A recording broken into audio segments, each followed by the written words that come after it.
Choque de guerreros. Las provincias de Prusia Oriental constituían un vasto espacio de llanuras, bosques, lagos y ríos.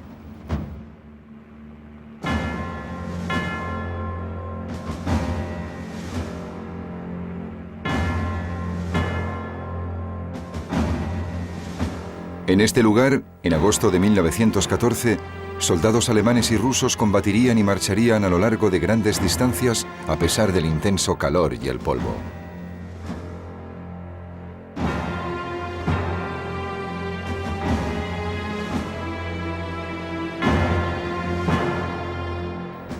En el frente oriental, el avance se medía en cientos de kilómetros, en contraste con los pocos que se ganaban en el oeste, con un elevado coste en vidas humanas.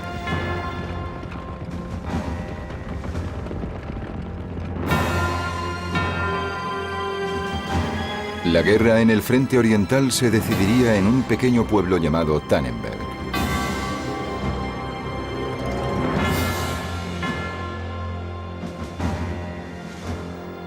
Tanto los alemanes como los rusos confiaban en la victoria y en terminar la guerra antes de la Navidad.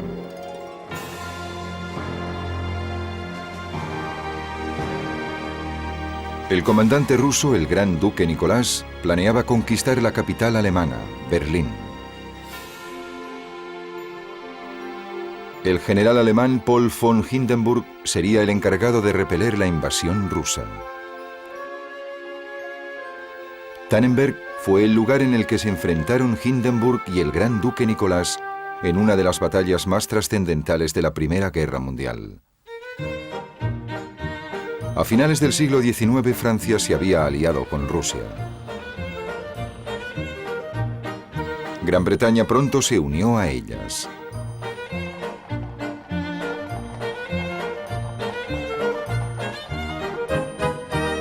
Fue una de las mayores alianzas de Europa. Su objetivo era evitar el dominio alemán del continente.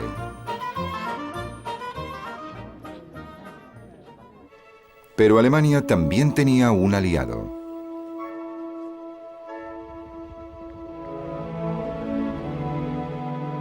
El Imperio Austrohúngaro, que ya estaba en declive.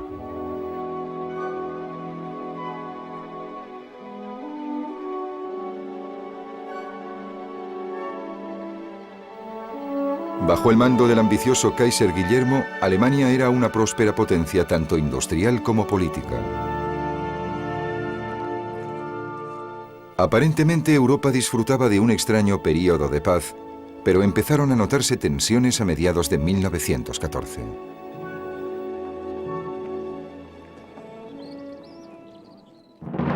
El punto crítico se alcanzó el 28 de junio.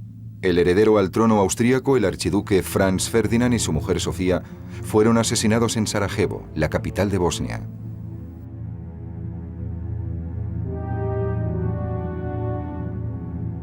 El culpable fue un separatista serbio.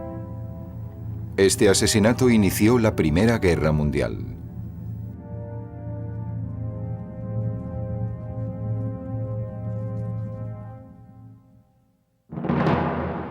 Las grandes naciones se movilizaron y se prepararon para la guerra.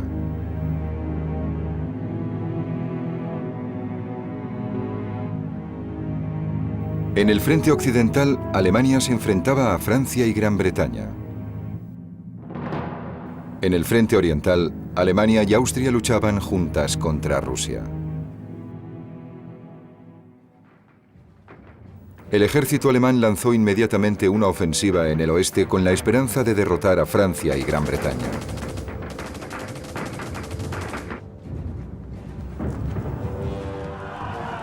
Pero en el este, el ejército alemán se vio obligado a ponerse a la defensiva desde el principio.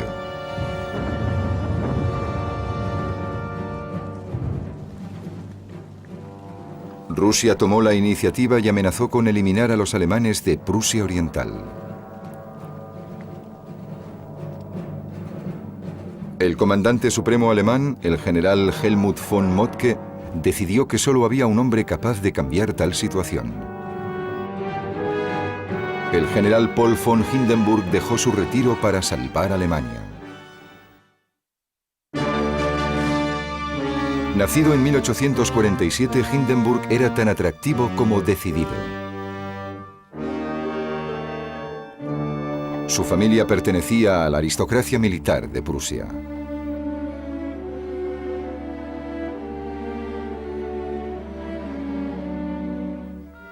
Hindenburg se convirtió en cadete militar entrando en servicio a los 18 años. Se unió a la élite de los guardias de a pie de Prusia en 1866. Luchó con valentía en las guerras austrio-prusiana y franco-prusiana, siendo condecorado por su valor en 1870.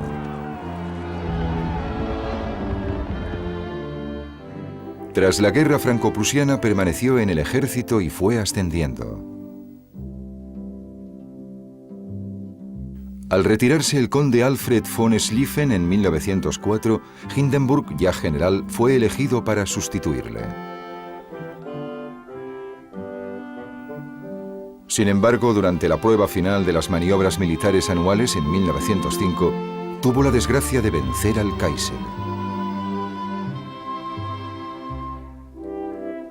Se dio cuenta de que aquello no sería bueno para su carrera y prefirió pasar al retiro. Más tarde escribiría: mi carrera militar me había llevado mucho más lejos de lo que había esperado. No había perspectivas de guerra, así que pedí retirarme. Aunque seguía estando activo dentro del ejército, incluso en la Asociación de Excombatientes de la Guerra Franco-Prusiana, Hindenburg estaba impaciente.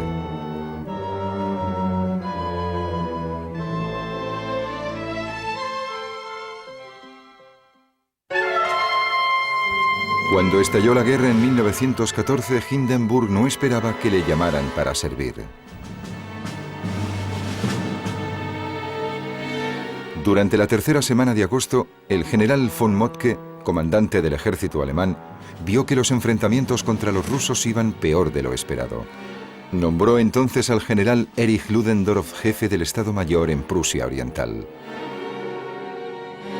Pero von Moltke también necesitaba un hombre para controlar las operaciones. Uno de sus oficiales señaló que Hindenburg vivía muy cerca de la línea ferroviaria principal que iba hacia el oeste. Von Moltke inmediatamente se puso en contacto con él. No le costó convencerle y Hindenburg subió al tren inmediatamente con Ludendorff para dirigirse al frente.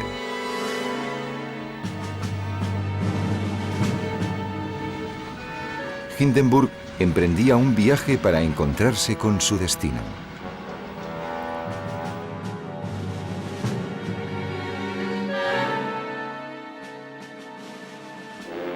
En el este, el comandante en jefe ruso, el gran duque Nicolás, también tenía la vista puesta en la victoria. Nacido en 1856, el gran duque Nicolás era miembro de la más alta aristocracia rusa.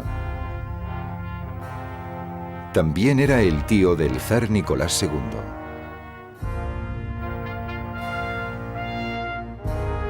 A diferencia de Hindenburg, su única experiencia en combate había sido como ayuda de campo de su padre, el gran duque Nicolás el Grande, durante la guerra ruso-turca de 1887. De imponente estatura, el gran duque era un buen militar, pero debido a su condición real, no le permitían estar al mando en el campo de batalla. Aún así, se ganó la reputación de ser un gran reformista de las Fuerzas Armadas zaristas. Eso le hizo poco popular entre algunos de los oficiales de más edad del ejército ruso. Su mayor crítico era el general Yakov Zhilinsky, jefe del Estado militar ruso, aunque lucharían juntos durante los primeros meses de la Primera Guerra Mundial. Cuando empezó la guerra, el zar decidió declararse comandante supremo de las fuerzas rusas.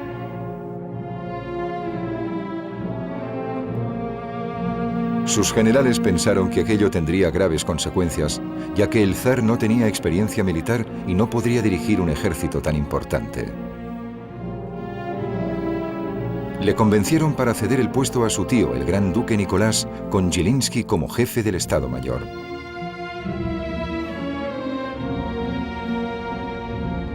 En las primeras semanas de la guerra, Las victorias rusas parecían confirmar que la elección del gran duque Nicolás era un acierto. Este confiaba en que sus ejércitos continuarían avanzando hasta conseguir la victoria decisiva.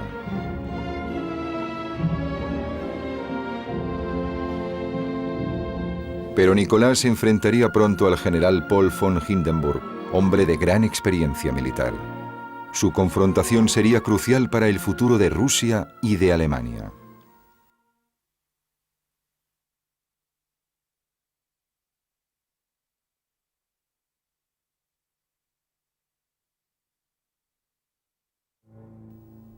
Cuando ambos bandos entraron en guerra en agosto de 1914, sus ejércitos se desplegaron según unos planes que habían sido ideados y retocados a lo largo de varios años. El jefe del Estado Mayor alemán basaba su estrategia en las limitaciones de los sistemas de carreteras y ferrocarriles de la Rusia zarista. Sabía que la movilización rusa no sería rápida. Así que los alemanes enviaron el grueso de su ejército al oeste.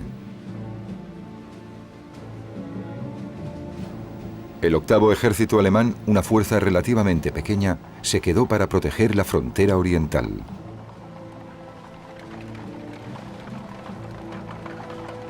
El ejército ruso pretendía atacar rápida y enérgicamente en Prusia Oriental y después avanzar hacia Berlín mientras contenían a los austríacos en el sur.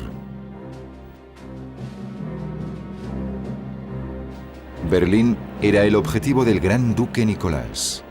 Creía que si se apoderaba de la capital alemana, la guerra tendría un final rápido y triunfal. La apisonadora rusa, como se conocía al ejército ruso, se movilizó mucho más rápido de lo que los alemanes habían previsto.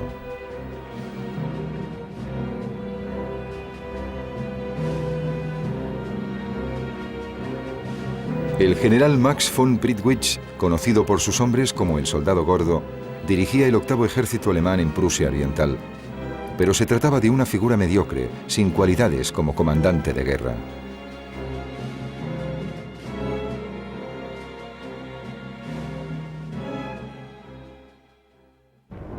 El 17 de agosto de 1914, el gran duque Nicolás lanzó su invasión sobre Prusia Oriental. Cogió desprevenidos a los alemanes y pronto los obligó a retroceder.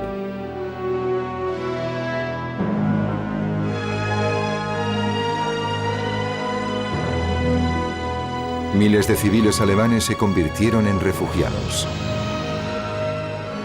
Asustados por los rumores de la falta de piedad de los rusos, huyeron hacia el oeste.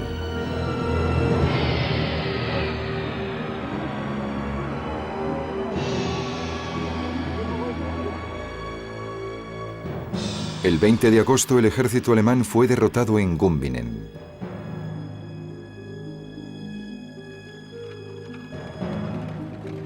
Los alemanes seguían retrocediendo.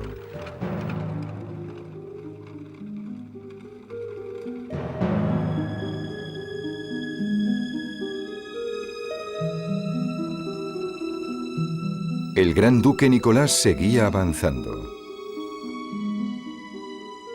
Esto ponía en peligro a Königsberg, capital de Prusia Oriental.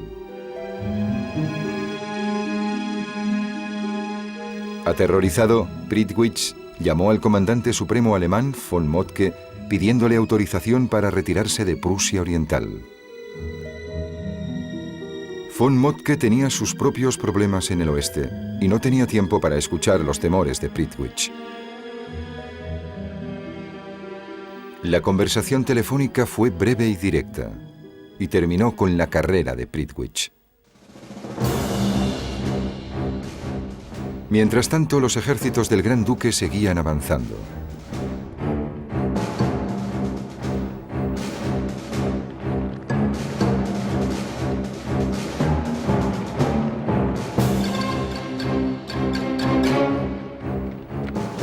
Los alemanes empezaron a preparar desesperadamente una nueva línea de defensa en la retaguardia.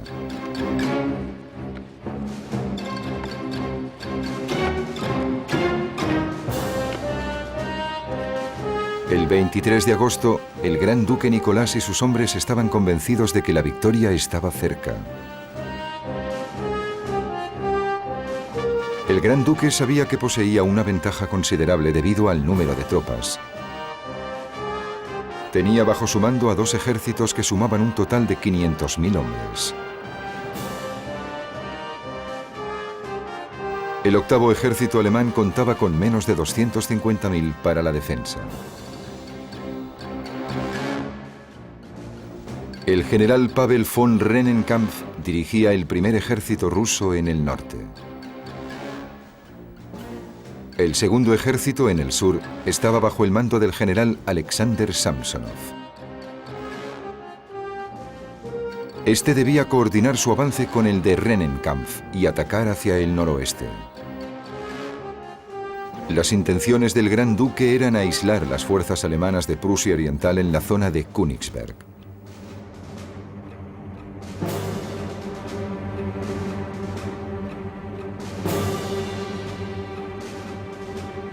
Los 2 ejércitos avanzarían entonces hacia Berlín.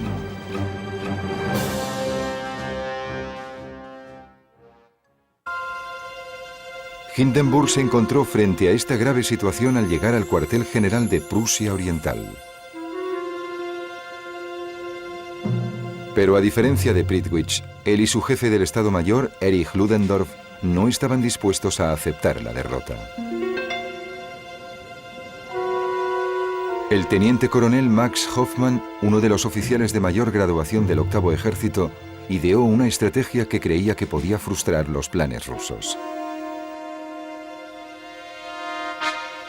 Hoffmann había estudiado la situación con detalle mientras las tropas alemanas se retiraban a través de un frente de 150 kilómetros de ancho. Comprobó que el segundo ejército del general Alexander Samsonov se hallaba en precario porque empezaba a adelantar al primer ejército de Rennenkampf, que estaba más al norte. Hoffmann vio que la zona de los lagos masurianos estaba entre los 2 ejércitos rusos. Era como una barrera infranqueable, rodeada de bosques y pantanos. Así que mientras los comandantes del gran duque Nicolás avanzaban, un área de más de 80 kilómetros de vías fluviales separaba sus 2 ejércitos. Ese gran obstáculo natural proporcionaría un tiempo importantísimo a los alemanes. Hindenburg y Ludendorff estaban de acuerdo con Hoffmann de que se podía obtener provecho de esa situación. La geografía permitiría a los alemanes concentrar sus fuerzas primero contra un ejército ruso y después contra el otro.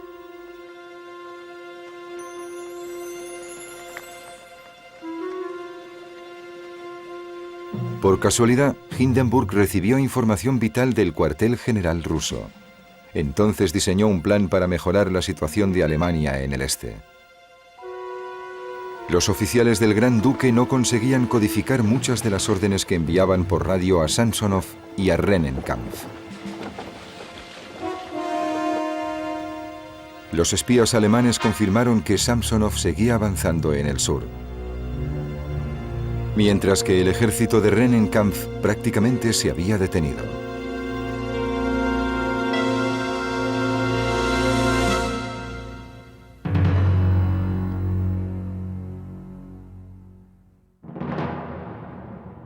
Hindenburg decidió que Samsonov era la amenaza más inmediata y se dispuso a atacarle primero.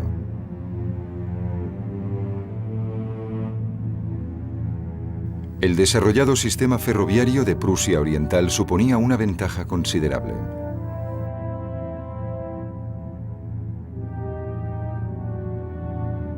Sacándole el máximo rendimiento, Hindenburg trasladó una gran fuerza militar hacia el sur para atacar al segundo ejército de Samsonov.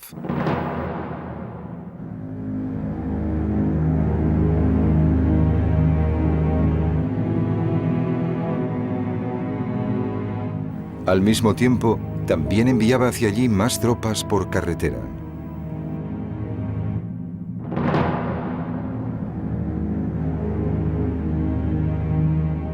Dejó solo una escasa fuerza de reconocimiento en el sector norte.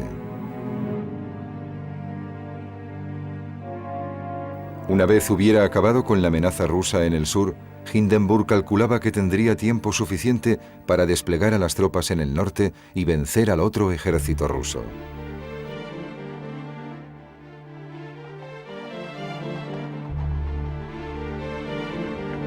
Pero debido a la aplastante superioridad numérica de las fuerzas rusas, se dio cuenta de que corría un gran riesgo.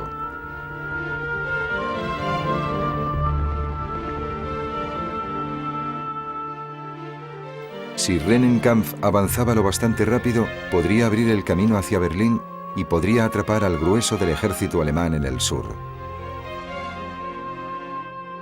Pero el alto mando alemán no esperaba que Rennenkampf ayudara a Samsonov, ya que Hoffmann reveló a Hindenburg que los dos generales rusos se odiaban. Su animosidad se remontaba a la guerra ruso-japonesa de 1905, cuando ambos eran coroneles. Ese evidente antagonismo podía ser una ventaja para los alemanes. El gran duque Nicolás creía que la enemistad entre sus dos generales había sido olvidada y seguía confiando en su propia estrategia. Si ambos ejércitos seguían avanzando simultáneamente, el gran duque estaba seguro de que gracias a su velocidad, su potencia de fuego y su superioridad numérica, acabarían con el ejército alemán.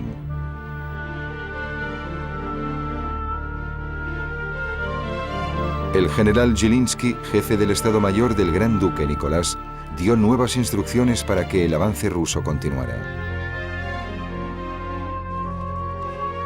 Pero los hombres de Samsonov tenían dificultades para progresar con rapidez por el difícil terreno del sur.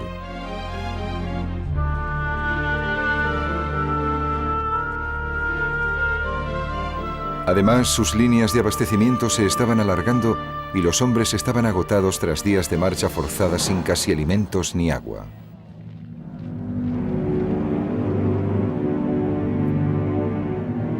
Tal y como había previsto Hoffmann, Rennenkampf no parecía tener intención alguna de avanzar con rapidez.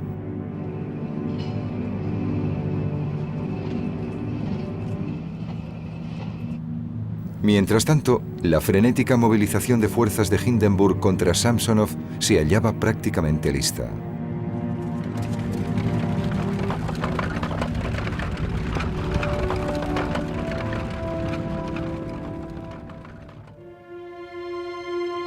La pequeña aldea de Tannenberg se hallaba en el camino del avance de Samsonov.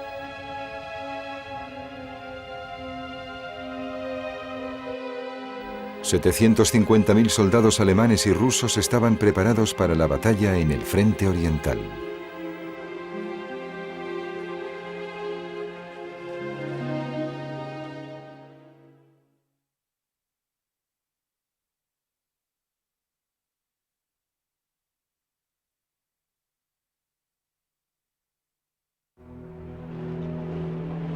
En 1914, el ejército ruso del gran duque Nicolás era el mayor del mundo. Podía movilizar a 5 millones de hombres en unas semanas. Los reclutas rusos eran en su mayoría campesinos, pero se convertían en excelentes soldados y tenían un buen liderazgo. Estaban acostumbrados a las condiciones extremas, desde las heladas temperaturas del invierno al caluroso y ardiente verano ruso.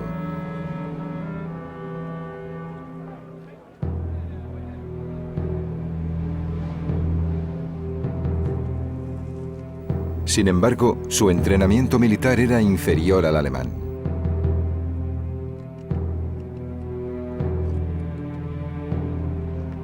En 1914, la mayor parte de los soldados rusos eran reclutas nuevos con poca o ninguna experiencia en combate.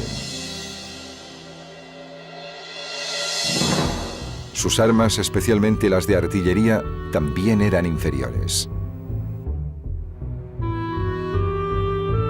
Pero lo más grave era que estos soldados estaban dirigidos por oficiales que destacaban por su incompetencia, desidia y corrupción. Lo único que los oficiales, incluidos el gran duque Nicolás, tenían en común con sus hombres era su respeto por el zar, a quien consideraban casi un dios. También tenían confianza en su superioridad numérica. Muchos oficiales rusos afirmaban que la cantidad tenía una calidad propia superior.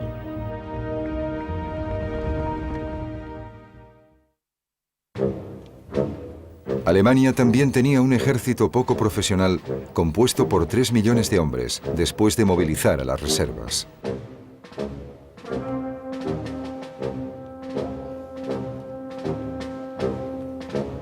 Pero a diferencia de los rusos, los reservistas alemanes eran entrenados cada año.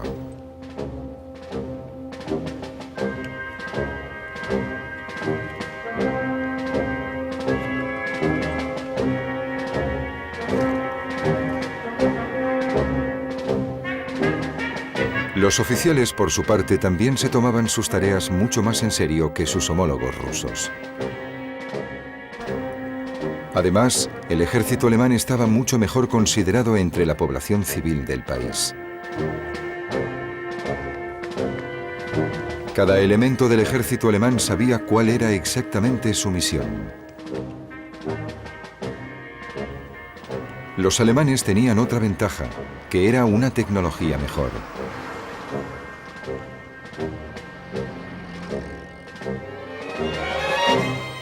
Además, sus servicios médicos eran eficientes y muy respetados.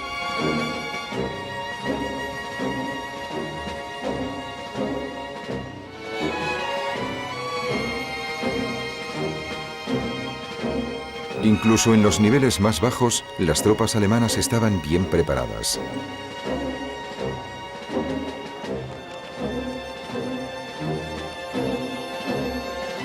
Y a diferencia de sus oponentes, tenían equipos para protegerse de las inclemencias del tiempo.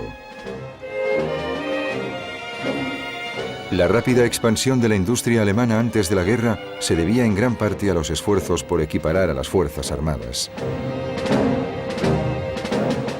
Armas como el cañón Krupp de 77 milímetros de disparo rápido eran las más modernas de su clase.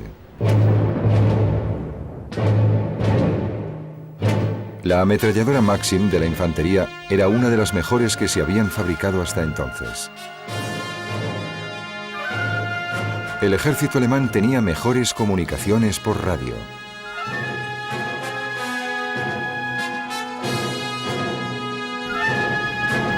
Y Alemania también disfrutaba de mejores comunicaciones por carretera y ferrocarril, lo que permitía movilizar sus tropas más rápidamente que los rusos. Eran excelentes en la construcción de defensas de campo. Además, el Estado Mayor alemán era considerado el más eficiente del mundo.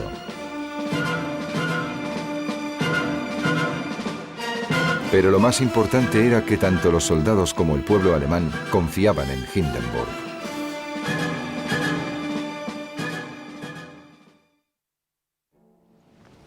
A medida que se acercaba el mes de agosto, ambos bandos se prepararon para un choque definitivo y crucial. El general Paul von Hindenburg y el gran duque Nicolás realizaban los últimos preparativos en sus planes de batalla.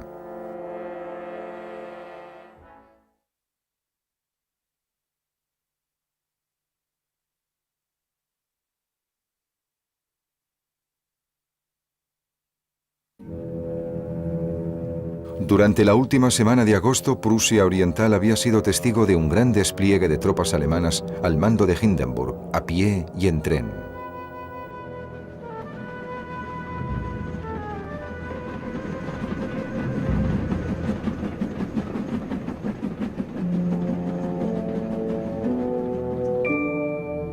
Las habían enviado al sur para contener la ofensiva rusa del segundo ejército del general Samsonov.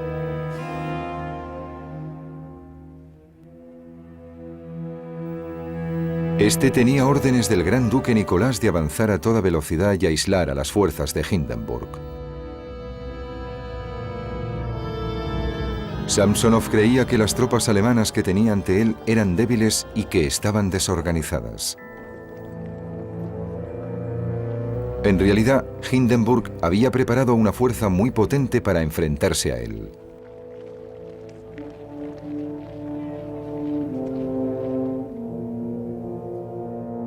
El general Hermann von François, comandante del primer cuerpo alemán, recibió órdenes de Hindenburg de atacar a Samsonov.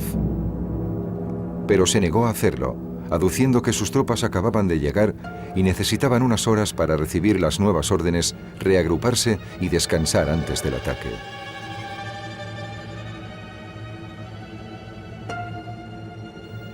Erich Ludendorff, jefe del Estado Mayor, se puso furioso al saberlo, pero Hindenburg y Hoffmann, que confiaban en el criterio de von François, le calmaron.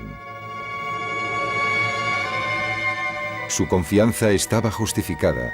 En 24 horas, von François había empezado a avanzar hacia el flanco izquierdo de Samsonov.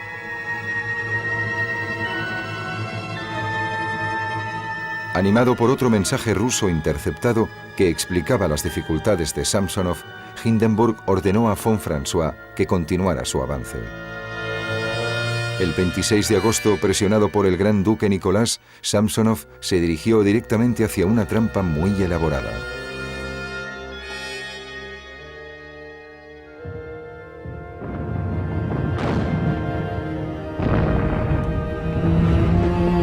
Sin previo aviso, los alemanes desataron una tormenta de artillería y fuego de ametralladora sobre las tropas rusas.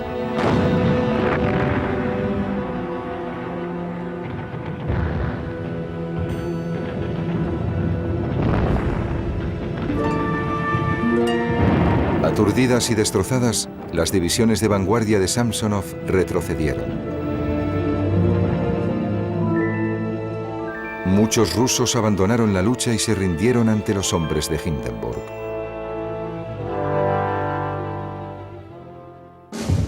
El 27 de agosto, von François atacó al ejército de Samsonov por el flanco.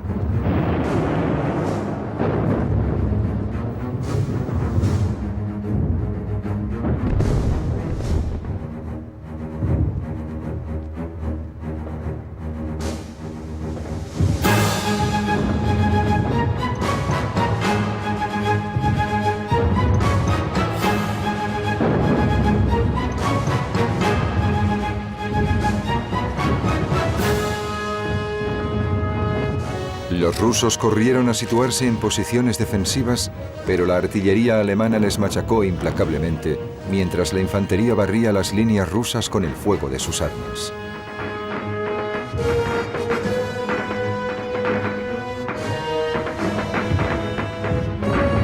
Al ver que los rusos vacilaban, los alemanes lanzaron un ataque decidido.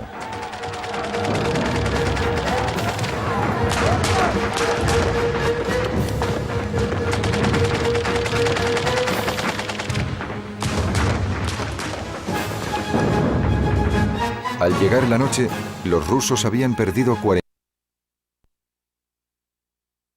y emprendían la retirada. El gran duque Nicolás comprendió la precaria situación de Samsonov y ordenó urgentemente